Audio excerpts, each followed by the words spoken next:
Hello दोस्तों, welcome to my new vlog. तो आज का व्लॉग होने वाला काफ़ी धमाकेदार, क्योंकि पिछले व्लॉग में मैं किले विले में घूम के आया था, लेकिन उस व्लॉग में मैंने ये नहीं बताया था कि PS5 मैंने क्यों नहीं लिया। सबके मन में ये क्वेश्चन है, तो आज के व्लॉग में मैं पूरा क्लियर करने वाला हूँ। क्योंकि PS5 मैंने इसलिए नहीं लिया क्योंकि वहाँ पे क्या होता है, मेरा दोस्त है, उसकी जहाँ पे उसने ना कंप्यूटर का पीसी बनवाया था, उसी दुकान पे ले गया, जो कि मैंने ऑनलाइन भी चेक किया था। सबसे फेमस दुकान वहाँ पे जोधपुर में जो हरी एंटरप्राइजेस की है, तो वहाँ पे सबसे पहले वहीं पे गए फर्स्ट बार, और उसने कहा कि PS5 आपको मिल जाएगा। उसके पास रखा हुआ नहीं था, उसने ऑर्डर करके मंगाया था, जो कि 3 से 4 डब्बे मंगाए थे और रिमोट के भी मंगाए थे।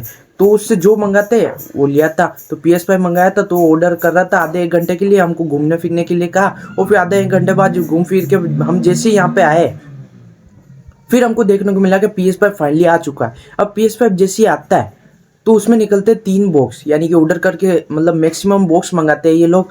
तो उसमें निकलते 2 डिजिटल के बॉक्स। 2 तरह के आते हैं ना, एक डिजिटल आता है, एक डिस्क का आता है, यानी एक कैसेट वाला आता है और एक डिजिटल आता है ऑनलाइन गेम का। तो हाँ, 2 डिजिटल के मंगाए थे, जो कि पतले बॉक्स ज़्यादा दिख रहे थे। और जो डिस्क वाला एडिशन था ना, उसमें बॉक्स जो है ना थोड़ा बड़ा और मोटा था। तो हाँ, वो डिस्क वाला था।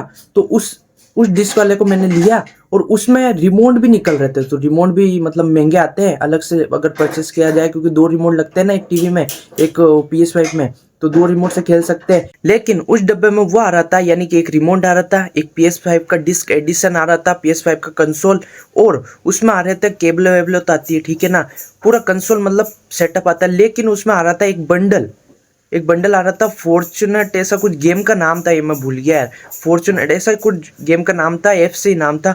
तो वो गेम का बंडल उसके साथ आ रहा था, एक कैसेट फ्री आ रही थी, 6,000 रुपये मतलब डिस्काउंट दे रहा था। लेकिन हमारे पास कुछ डॉक्यूमेंट्स ना होने पर उससे वहीं पे रिजेक्ट कर देता है, यानी कि PS5 लेते ही नहीं, फिर घर को लौट आते हैं। तो यही सब हुआ।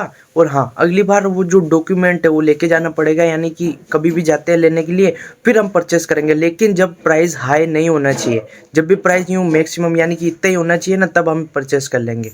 तो हाँ, यही थी सच्चाई जो हम PS5 नहीं ले पाए। नहीं तो अगर वहाँ पे फाइनेंस हो जाता, तो कल मैं PS5 लेके आ जाता घर पे। तो बस आज का लोग मैं एंड करना चाहूँगा। उम्मीद है पसंद आया होगा। पसंद आया तो लाइक करना, चैनल पर नया सब्सक्राइब करना। मिलते हैं नेक्स्ट व्लॉग में। Thanks for watching.